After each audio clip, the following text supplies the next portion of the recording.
After the murder of Osiris, Egypt fell into chaos. Set, the god of storms, deserts, and disorder had torn his brother apart, scattering Osiris's body across the land.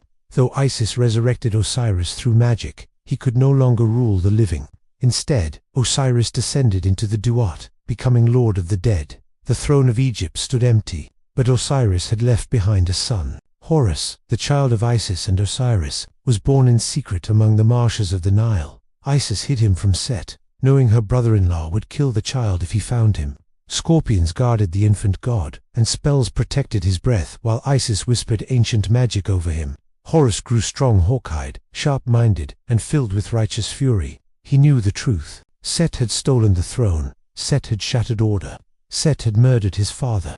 When Horus reached manhood, he stepped forward and made his claim before the Ennead, the council of the gods. "I am Horus, son of Osiris. The throne is mine by right." Set laughed. The gods gathered Ra, Thoth, Shu, Tefnut, Geb, and others to judge who should rule Egypt. Set argued, "I am strong. I protect Ra's sunboat. Egypt needs power." Horus answered, "My father ruled justly. Order belongs to me." The gods could not agree, and so, instead of words, they chose combat. The first battles, the boat race, the gods commanded Horus and Set to race boats across the Nile. But there was a trick. Set built his boat from stone, believing strength alone would win. Horus built his from wood, painting it to look like stone. When the race began, Set's stone boat sank instantly. Enraged, Set transformed into a hippopotamus, smashing Horus's boat apart. The gods halted the contest. No victor, only fury. Set and Horus fought again, transforming into animals, falcon and storm beast, serpent and lion, tearing through land and sky.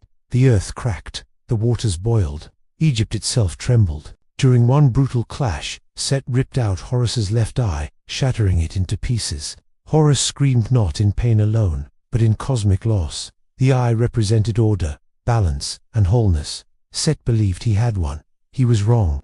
The god Thoth, lord of wisdom and magic, gathered the fragments of Horus's eye and restored it through divine spells. When healed, the eye became more powerful than before. This restored eye became known as the Wedget, the Eye of Horus, symbol of protection, healing, and royal power. Horus offered the healed eye to his father Osiris in the underworld, restoring Osiris's strength as king of the dead. From that moment, the war became more than a fight for a throne. It became a war for cosmic order. Set's deception. Set knew brute force would not be enough. He challenged Horus to a contest meant to humiliate him, a test of dominance disguised as peace. Set invited Horus to feast and rest, planning to shame him before the gods. But Isis intervened, warning her son. Horus turned Set's trap against him. When the truth reached the gods, Set stood exposed not just as violent, but as dishonorable. Still, Ra hesitated. Set had defended the sun for ages. Horus was young. The gods delayed judgment again. Years passed, battles continued. Egypt suffered.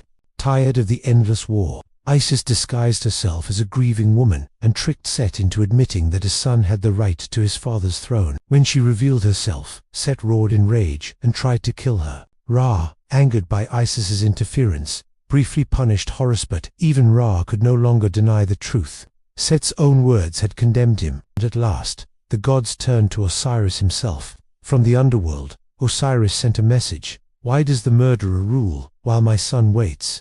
The words struck the gods like thunder. Ra finally agreed. The council declared Horus the rightful king of Egypt. Set was not destroyed, but he was defeated.